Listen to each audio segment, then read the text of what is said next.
پرہیزگار دوست ہوں گے، وہ ایک دوسرے کے دشمن نہیں بنیں گے، بلکہ وہاں بھی اللہ تبارک و تعالیٰ انہیں ایک دوسرے کے لیے فائدہ مند بنائیں گے۔ اسی طرح ہمارے پیارے نبی صلی اللہ علیہ وسلم کا فرمان ہے کہ تمہارا کھانا نہ کھائیں مگر پرہیزگار لوگ، یعنی تمہارا کھانا صرف پرہیزگار لوگ ہی کھائیں۔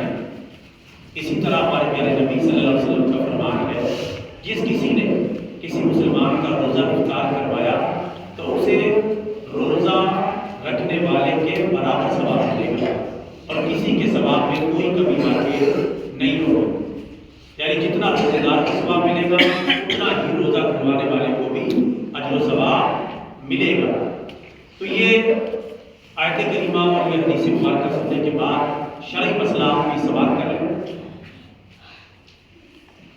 اور وہ شرعی مسئلہ یہ ہے کہ جب اس میں یہ بات آ گئی ہے کہ پرہیزگار لوگ قیامت کے دن ایک دوسرے کے کام آئیں گے، اور اسی طرح جو ہے ہمارے پیارے نبی کا فرمان آ گیا کہ تمہارا کھانا نہ کھائیں مگر پرہیزگار لوگ، اور ادھر روزہ افطار کرانے کا جو ثواب ہے وہ بھی ہمارے سامنے آ گیا کہ اتنا ہی ثواب ملے گا جتنا روزہ رکھنے والے کو ملے گا۔ اب یہاں ایک مسئلہ کھڑا ہو جاتا ہے، اس تفصیل کے بعد وہ مسئلہ یہ ہے کہ ہمارے پیارے نبی کا یہ فرمان بھی ہے کہ تمہارا کھانا نہ کھائیں مگر پرہیزگار لوگ، یعنی جب بھی تم دعوت کرو، عام دعوت ہو یا دعوت افطار ہو، تو تمہارا کھانا پرہیزگار لوگ کھائیں۔ اور پرہیزگار کون ہوتے ہیں؟ جو 5 وقت کی نماز پڑھتے ہیں اور رمضان مبارک کے روزے رکھتے ہیں اور ارکان ایمان اور ارکان اسلام کی پابندی کرتے ہیں، وہی پرہیزگار ہوتے ہیں۔ اس وجہ سے جب بھی ہم دعوت کریں تو اس بات کا ہمیں لحاظ رکھنا چاہیے کہ ہم پرہیزگاروں کو، نیک لوگوں کو اس بارے میں ترجیح دیں، جو بھی آپ کے رشتہ داروں میں نیک لوگ ہیں ان کو ترجیح دیں، تاکہ جو برے راستے پر چلنے والے ان کی حوصلہ شکنی ہو، انہیں پتہ چلے کہ ہم جو ہے اللہ کے دین پر صحیح نہیں چل رہے، اس وجہ سے ہمیں دعوت بھی نہیں ملی۔ باقی راہ کے لوگوں کا منہ بنا لینا یا اعتراض کھڑا کرنا، غصے میں آ جانا، اس کی پرواہ نہ کریں، تھوڑے دنوں میں سب سیدھے ہو جائیں گے اور انشاءاللہ سارے معاملات ٹھیک ہو جائیں گے، لیکن اس کے لیے جرأت کی ضرورت ہے۔ اسی طرح جب دعوت افطار دیں تو دعوت افطار میں بھی یہی طریقہ کار اختیار کریں۔ بے روزہ لوگ بھی دعوت افطار میں پہنچ جاتے ہیں، ان کا روزہ ہوتا نہیں، ان کو کھانا کھلانا بالکل بیکار بات ہے اور وہ شریک ہوں گے، کوئی ذرہ برابر بھی ثواب نہیں ملے گا۔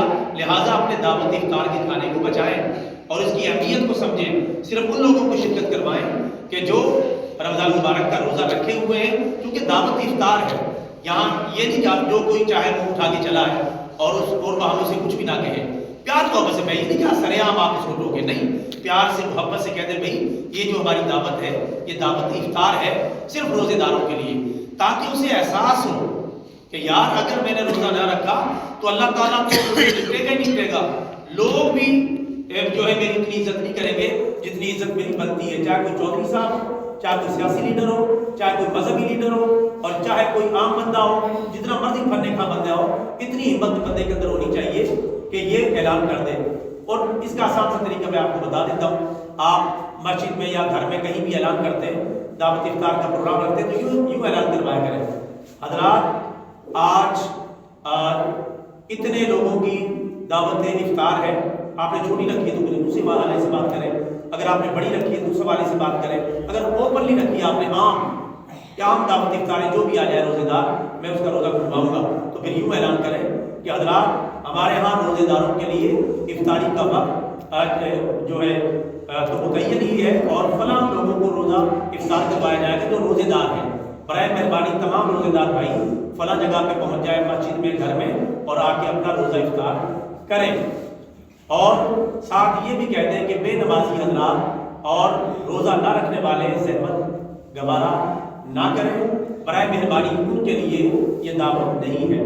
یہاں دیکھیں تھرتلی پھر بچے گی اور بچنی چاہیے، بچنے جو تھرتلی بچنی ہے، کیونکہ جو اللہ کا نافرمان ہے آپ اس کو کھانے کھلا رہے ہیں، اس کو دعوت دے رہے ہیں۔ ہاں اگر کبھی اوپنلی علیحدہ سے دعوت ہے اس میں زید امر بکر چل جاتا ہے، لیکن افطار کی دعوت سے اللہ معاف فرمائے کہ ہم نے اہتمام نہیں کر رہے، اس لیے کسی کے دل میں روزے کی اہمیت نہیں، اس کو پتا میں نے بھی کھانا ہے، اس روزے دار نے بھی کھانا ہی کھانا ہے، بلکہ میں اس سے کچھ زیادہ ہی کھا جاؤں گا، تو میں نے روزہ نہیں بھی رکھا تو کوئی بات نہیں، آ کے سب سے پہلے بال سمیٹنے میں لگ جاتے ہیں اور روزہ ہوتا نہیں۔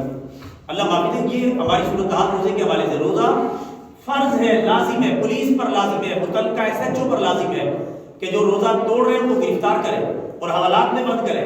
نہیں کریں گے یہ پولیس والے محکمہ پولیس والے پکڑے جائیں گے. لیکن یہ بیچارے کیا کریں؟ یہاں پولیس والے تو SHO کے تابع ہوتے ہیں.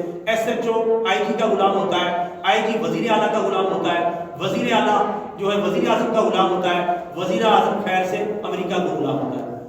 تو یعنی ڈر تو نیچے سے ہے ہی نہیں.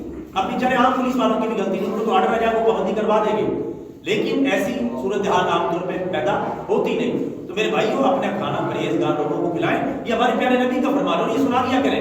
یار میں نے مولانا صاحب سے ایک حدیث مبارکہ سنی تھی کہ تمہارا کھانا نہ کھائیں مگر پرہیزگار لوگ. اس وقت افطاری کا وقت ہے، میں صرف روزے داروں کے لیے افطاری کا بندوبست کر رہا ہوں. میرے دل میں یہ مسئلہ اس لیے بھی آیا کہ کل 4 بھائیوں نے مجھے فون کیا، ادھر ہی قصور کے کسی علاقے سے تھے.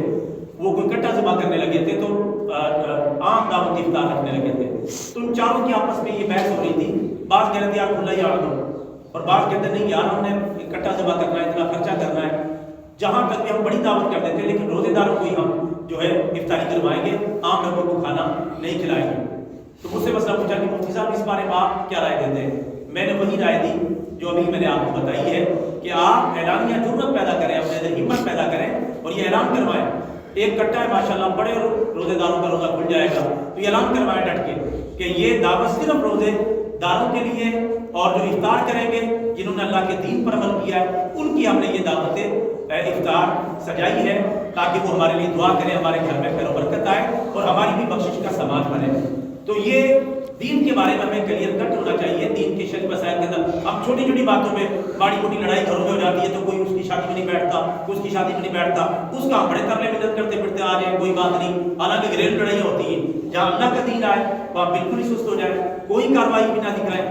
اس طرح انشاءاللہ دین کی اہمیت پیدا ہوگی، جذبہ پیدا ہوگا.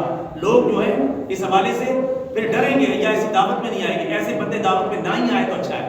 جنہوں نے اللہ کا روزہ نہیں رکھا ان کی دعوت کر کے آپ کیا کریں گے؟ بلکہ الٹی اللہ کی نافرمانی ہوگی کہ بے روزہ لوگ جو ہیں وہ سر عام دندناتے پھر رہے ہیں. اور خاص طور پہ ایسے ہی یہ ہم سیاسی لیڈروں کو بلا لیتے ہیں کہ یہ چودھری صاحب ہے، فلانا صاحب ہے، یہ چیئرمین صاحب ہے، اور روزہ رکھا نہیں، آگے مزے سے 2-4 پلیٹیں صاف کر کے یہ جاؤ ہو جاتا.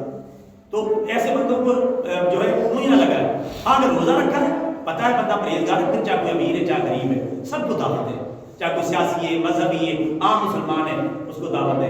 تو اس بات کا ہمیں خیال رکھنا چاہیے اور انشاءاللہ خیال رکھیں گے تو اس کا دین کے حوالے سے بڑا فائدہ ہوگا اور آپ کو بھی انشاءاللہ بھرپور ثواب ہوگا.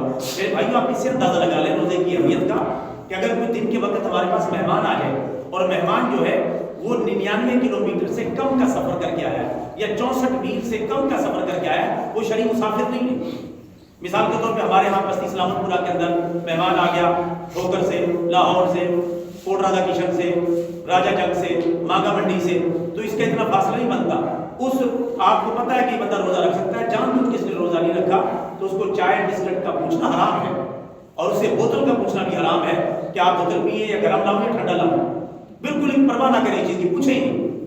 سلام دعا لیں، بیٹھے رہیں اور اپنی جو بات چیت ہے وہ کرنی کریں. ساتھ کہہ دیں یار اگر کوئی بات چلی پڑے تو کہتے ہیں بھائی آپ روزہ رکھیں، اس طرح میں بھی گنہگار ہوں گا تو برائے مہربانی انشاءاللہ میں آپ کی خدمت کے لیے حاضر تھا، لیکن میں چونکہ شرعی مسئلہ سن چکا ہوں اس حوالے سے میں بات رکھا ہوں. معذرت کرنا سیکھیں، جرأت انکار سیکھیں.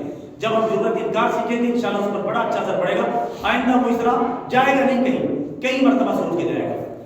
تو اسی طرح مہمان کو جب کھانا کھلانا دن کے وقت جائز نہیں ہے تو عام بندہ جس نے روزہ توڑا ہوا ہے دعوت افطار میں اس کو بلا لیں، وہ کیسے جائز ہوگا؟ تو اس بات کا بھی یار گھر میں بھی تھوڑی سختی کریں. کوئی بندہ روزہ نہ چھوڑنے پائے. جو 12 سے 15 سال کا بچہ ہے یا بچی، کوشش کریں اس کو روزے رکھوانے شروع کر دیں. 15 سال کے والے تو سختی کریں، لیکن جو 12 سال سے اسے پیار محبت سے 1 2 2 4 5 6 جتنے روزے رکھوائیں، کیونکہ ابھی ان پہ روزہ فرض نہیں ہوا تو ان کو بھی روزے رکھوائیں. گھر میں کوئی بے روزہ نہیں ہونا چاہیے. پھر کہتے ہیں گھر میں خیر و برکت نہیں آتی. ایک بھی بندہ گھر میں بے روزہ ہے تو خیر و برکت نہیں آئے گی. لہٰذا کوشش کریں اپنے گھر میں کوئی بے روزے دار نہ رہے، چاہے کوئی بھی ہے. ہاں اللہ تعالیٰ نے بعض دنوں کے روزے عورتوں کے لیے معاف فرمائے ہیں. ان دنوں کے جو ماہانہ ان کا پیریڈ ہوتا ہے اس میں جو روزے معاف ہیں اللہ کی طرف سے معاف ہے، اور لیکن وہ بعد میں قضا کر لیں گی. اور لوگ ان دنوں کی جو نمازیں وہ نمازیں پڑھنا ان پر فرض ہوگی، وقتی طور پہ جو ہے وہ معاف ہو جائیں گی اور بعد میں بھی معاف رہیں گی. یعنی نمازیں مکمل ہی معاف ہیں ان دنوں کی.